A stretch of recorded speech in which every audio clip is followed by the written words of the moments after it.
what you guys are thinking. What is a BMW later than an E46 doing on Josh's channel? The last of the raw M cars, the E92 M3. Yes, things may look like I bought this car. If you follow me on Instagram, I just sold my 540 and conveniently a V8 car just sauntered into my driveway. This is not my car. I didn't buy this car. I'm sorry to disappoint you guys. This is my buddy Paul's car, who was kind enough to let me film a video with it because I don't have any E92 M3 videos on my channel, and I want to make a video for not only myself but for you guys who are cavemen like me and come from a background of the older BMWs, the older M cars, and are kind of interested in the E92 M3. Because if you look in the lineup of M3s or M cars in general, most people will tell you that after the E46 M3, M car changed forever.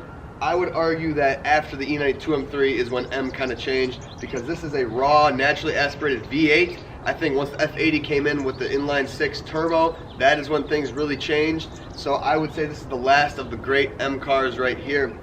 But we will find that out in this video, because we're gonna go for a ride. We're gonna drive this thing around and see how she feels, see how she handles, and see if it lives up to the hype. So I'm gonna go around and show you guys some of the stuff on this car. It's a 2011, so it's, I believe, the post facelift E92, so I believe a later model. I don't know all that much about E92 M3s. I had to do a little bit of research before this video, so bear with me.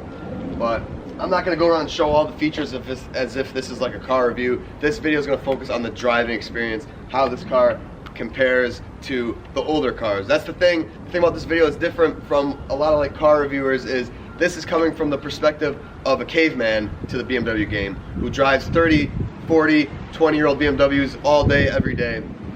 So that's where this video differs a little bit. If this isn't going to be some guy coming in with a background of modern cars thinking, oh, this is a historical car now, because I mean, this is a pretty old car nowadays. This is over a decade old, right?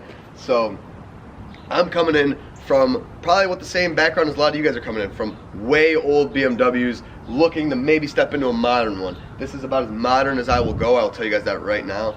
So let's see how this thing is. So if we're talking styling really quick, there is no denying E92 M3 is a beautiful car. You got the nice power hump on the hood, wide fenders, wide quarters, which if you ask me about E92s, I hate 335s, 328s. I think they just look stupid. They're very flat, right? And that is where the M cars come in with the nice wide quarters and fenders, just like the E46. I think it's beautiful. It makes this modern looking car look very aggressive and very cool. Something I've always found funny is that the E36 M3 has mirrors just like this, and then the E46 skipped over this style. E92 brought it back to pretty much the double wing mirrors, which I love a lot. And then the back of the E92, I really like. I really like the small little M3 script. It's very tiny compared to the E46 and the E36. Quad exhaust, of course, like the E46, always growing up my favorite thing about these cars. Nothing makes it feel cooler and more like a sports car than a quad frickin' exhaust, which is just the best thing ever. This car's a black interior, it's a DCT car, and carbon fiber trim, which I think looks amazing. The thick steering wheel has always been one of my favorite features about driving this car. It really transforms it. One thing I hate about E92s is how far forward the window switches are. This goes for all the E92 models. They are literally not in a comfortable position when you're like, I like to kind of recline, right? And I mean, it is a far distance. Pretty modern looking seat. They don't really look all that impressive, but they are pretty comfortable, I will say. Back seat has a nice plastic center, which is new to these cars from like an E46. There is no like middle cushion. It's pretty much storage cubbies, which leaves you for pretty much only 4 people max in this car. 200 miles per hour on the dash, another thing that absolutely made me fall in love with these cars. My E46, when I first got it, having 180 on the dash was the coolest thing ever to me, because pretty much every car out there is about a 160 on the dash, right? Some are 140, some 120, but when you get in a car with 200, you're like, all right, I'm in a sports performance oriented car, I'm in a cool car. And that I absolutely love about these cars. The cluster on this car, super small, but looks fantastic. I think it's a great looking cluster. And here is the heart of the E92 M3. The S65 B40 4-liter V8, making about 420 horsepower, just shy of 300 torque, which from a V8 of the 2010s is kind of crazy. A lot of people will talk trash about that, say it's a low torque V8, like that defeats the purpose of a V8. But until you find these cars rev to, I think, 83 or 8400 RPM, which is absolutely insane of a V8. I really don't know of any other V8s that are revving like that. That's not like out of an exotic car. And that is why these cars have their infamous rod bearing issues. E46, E92, E60, love to chew their rod bearings. These motors also have the throttle actuator issues. Throttle actuators were done on this car, so don't have to worry about that. Rod bearings, the car's only got 40K, so not really looking at the rod bearings right now. But this is a stock engine bay. This is a fully stock car, stock exhaust, as you heard from that startup clip. You'll hear it. These cars sound sick even with a stock exhaust. Getting aftermarket exhaust on these, they sound even crazier. But nothing else really to see in here. Cool looking plenum. I love the M V8. That looks really sweet. All right, let's turn this thing on. The push to start is the hardest thing for me to accept as a vintage BMW owner, because that just makes it feel so not old BMW. So the first interesting thing about E92 M3 is no rear windows that open. So the E36 they vent, the E46 they vent electronically. This car, nothing. So you don't have rear windows, you only have 2 windows on this car. But we're off in the E92. So far, when you're driving casually, this is a very modern feeling car. As far as I'm concerned with what I drive every day, this car feels like a 2022. So many amenities, so quiet, so comfortable. But this DCT still feels right at home like an SMG. It still feels like when you're driving very slow and casually, like trying to warm up the car, it's not clunky like an SMG. It's a lot more refined, but it certainly reminds me when you're kind of in first and you're stuck between either going into second or into neutral, and you like to let off the gas before shifting, and it'll like kind of really halt you, and it's just kind of interesting. It takes a while to kind of like grip, if that makes sense. Like it's just like an SMG, honestly. Like it's super similar the way it kind of drives. Once we're going a lot harder, then we'll start to feel it's actually a much faster shift. But for casual driving, really reminds me of an SMG. Well, I'm trying to figure out the thing. Oh, I got it in auto mode now. The one thing is that you can probably actually drive this car in its automatic mode, because the DCT is a lot smarter than the SMG. But like the SMG, you cannot put in auto mode unless you want to literally feel like you're in like a car with someone who doesn't know how to drive stick. I'm not even going to waste time in this video demonstrating auto mode, because who the hell that's watching this, that's thinking about buying one of these, cares about auto mode? So we're gonna stay in DCT mode. There's a little bit of fun right there. A little bit of fun until we get over to the roads we're really trying to get to. So yeah, I'm gonna get to those roads and then we will really start this video. The hardest thing I'm having trouble doing is learning that you do not have to let off on the throttle like the SMG. Even in the SMG on the E46, they say you don't have to. You have to. I've made videos about it. If you don't, it's not gonna feel good. So I keep doing that in this car, which really disrupts the feeling.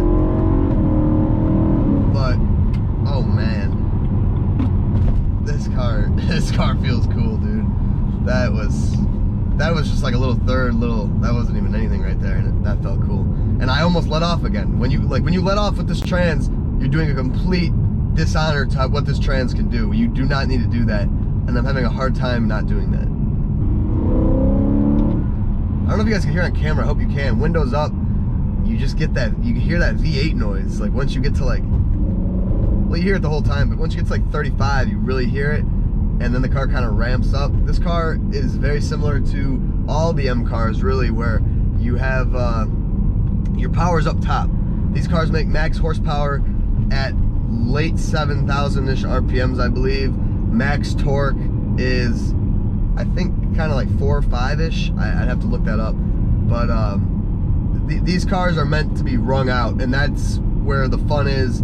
You really have to drive M cars hard. It's hard for me when I do that in someone else's car, so I'm gonna do my best to like not go too crazy. But really up top is where these cars shine, and that's also where the rod bearings wear. Like I think the last couple hundred RPMs is where you really will chew through your rod bearings, and that's kind of what the manuals say on like these and E46s. Like I'm pretty sure the E46 M3 owner's manual specifically says to you this is like a race-oriented motor, and it sacrifices reliability for performance. And I'd imagine this car, you know, follows suit to that as well.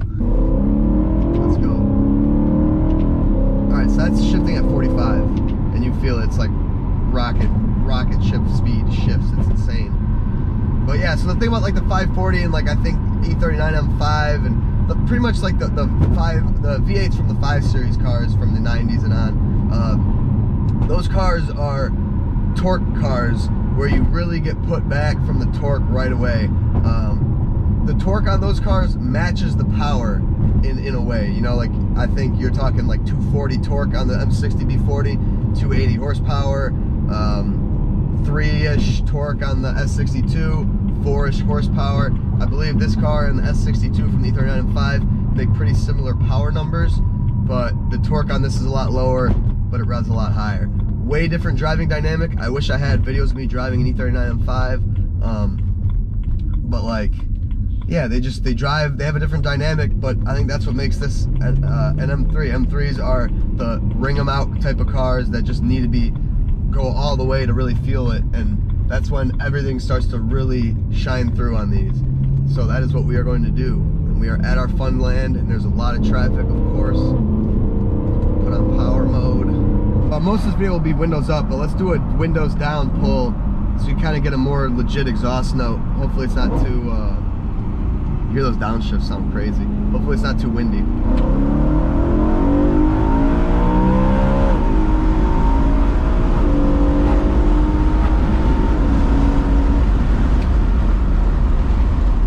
And those brakes definitely put in work.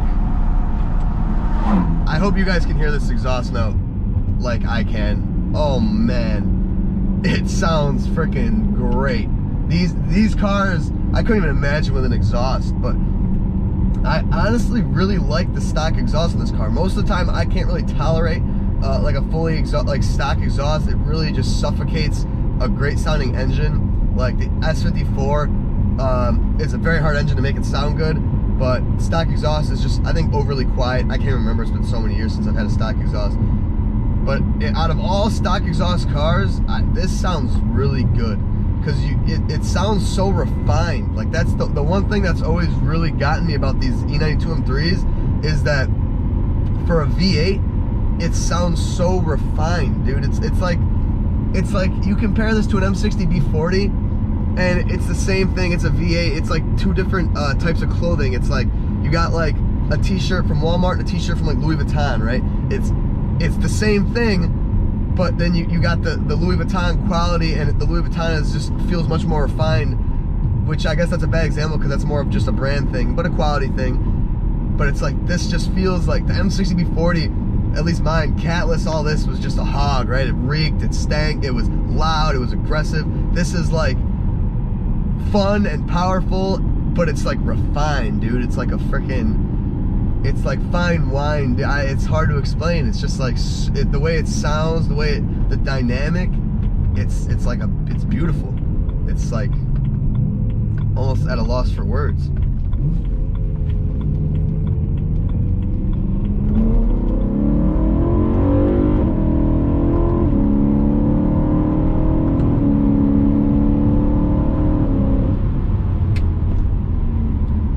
Like, if you're buying this car thinking that you're buying a straight line, very fast car, I think you will be disappointed. This is a car that's meant for corners, meant for the track, as is with most M cars.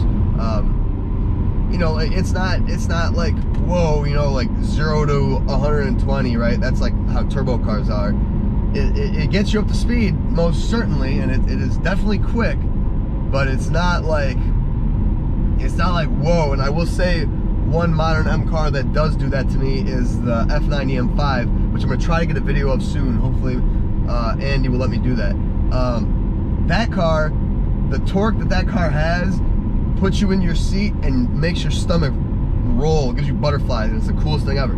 This isn't doing that, but it's certainly putting you back, and it's certainly feeling pretty freaking cool doing it.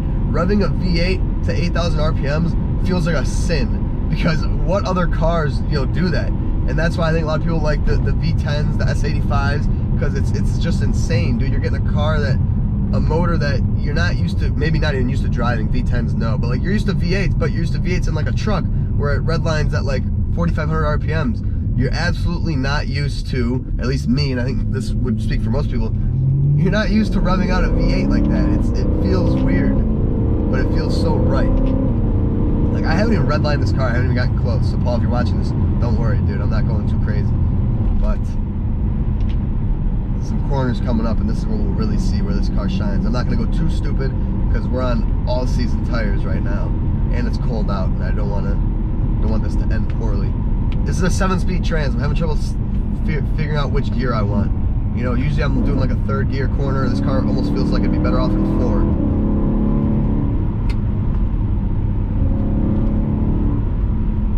Yeah, 4 seems to be the right one.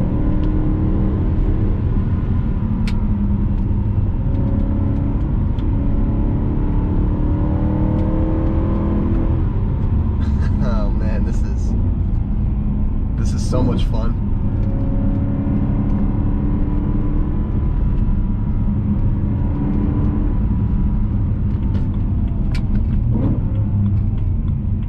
I know, or at least I hope, you guys can hear these downshifts and stuff. It's intoxicating. This is a very capable car, a very nimble feeling car. These cars weigh in at, I believe, 3,600-ish pounds, which comparatively, E46 about 3,400 pounds, E34 about 3,300 pounds, E36 about 3,100 pounds with the driver.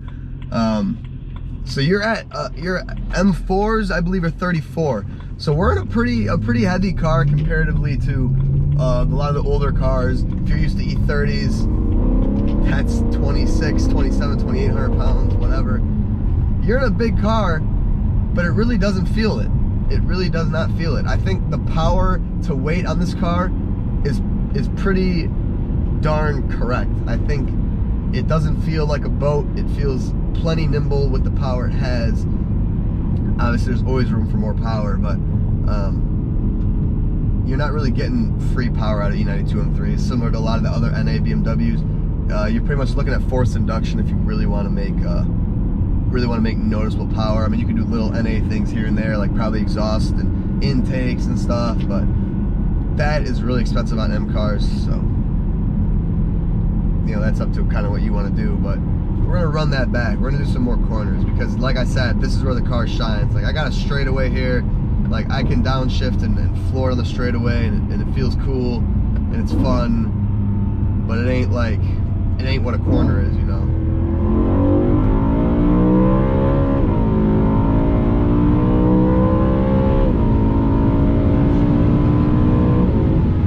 Oh my god. Yeah, I can feel the need for brake pads. But, dude, something about revving out multiple gears in a high-roading V8 car is really cool. Really freaking cool. This car is a lot of fun to drive, dude. And the thing that's nice about it being a lot of fun to drive is that it's a modern car. Like, you know, my E34 is a lot of fun to drive. All my cars are a lot of fun to drive.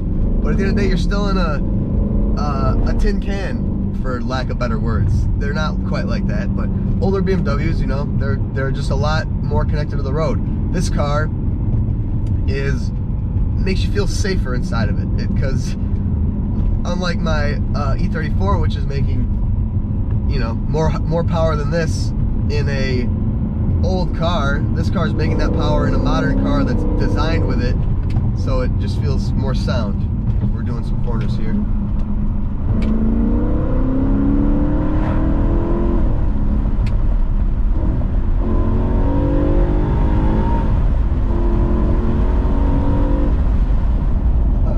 I don't know if window down even helps.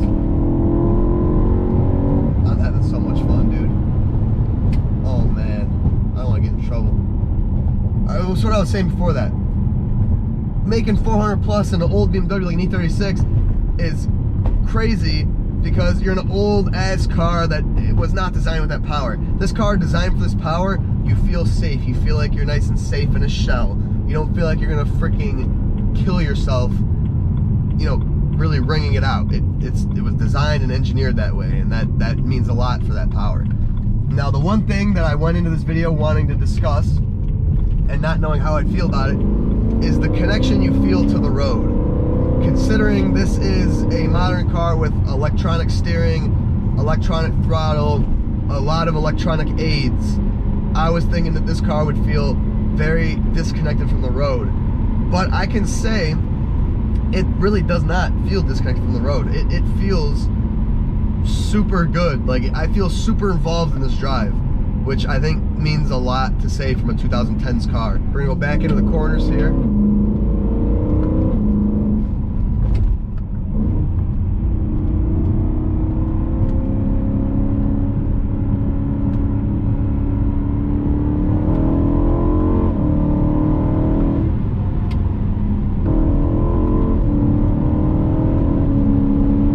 Like, dude, revving this car out to like 4,500 and shifting at that is fun, and that's insane. You don't even have, of course the fun is way up top, but I'm not going crazy like that. You can have plenty of fun without even revving this thing all the way out, which sounds crazy, but it's true. This car is honestly kind of amazing me, to be completely honest with you guys. I really went into this video to be seriously truthful, thinking that I was going to be very disappointed with how these felt, and I was going to be very crushed seeing like one of my favorite cars as a kid kind of not panning out to what I thought it would be. But this definitely pans out to what it should be. Oh man, the brakes are there, like all the components work well together. It doesn't feel underpowered from the braking. The brakes do a great job at halting this mighty V8. But like, man, ignore my tripod making rattle noises. This thing is insane. And those downshifts are like, listen. The DCT rev matches the downshifts for you, and they sound insane, man. They sound so good. This car, stock exhaust sounds amazing, which is rare. And I think that's just because it's a V8. V8s sound really good no matter what you put exhaust-wise on them because they're V8s. Inline 6s struggle with that.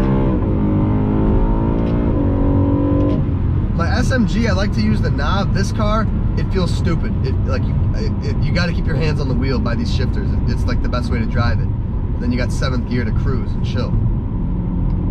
Yeah, it's insane. This car, Josh, stamp of approval. I just have to say, probably call it there. I think I covered everything I wanted to cover. I don't want this video to be too long, and I don't want to just joyride this car for all that long and be bogus like that.